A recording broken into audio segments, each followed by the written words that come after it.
18 ربیع الاول کی رات کو ہمیشہ اپنے گھر میں میٹھا پکایا کرو اور وہ میٹھا چھوٹے چھوٹے بچوں کو کھلایا کرو اور ان بچوں سے خدا کے دربار میں ہاتھ بلند کروا کے اپنے لیے دعا منگوایا کرو۔ اکثر بزرگ یہی کرتے تھے، جب بھی 18 رجب کی رات آتی تھی، 18 ربیع الاول کی رات آتی تھی تو ہر اس گھر میں میٹھا پکاتے تھے اور چھوٹے بچوں کے ہاتھ خدا کے دربار میں بلند کروا کر اپنے لیے دعا مانگتے تھے۔ جب وہ چھوٹے بچے خدا کے دربار میں ہاتھ بلند کرتے ہیں تو خدا تعالیٰ ان چھوٹے بچوں کی دعا کو رد نہیں کرتا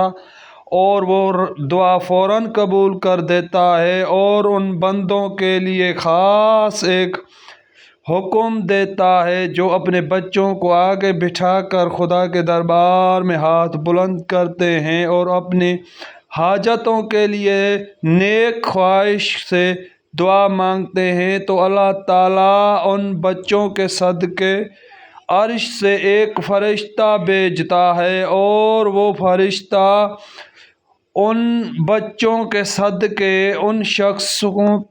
کے رزق میں اور ان شخصوں کے اوپر خدا کے حکم سے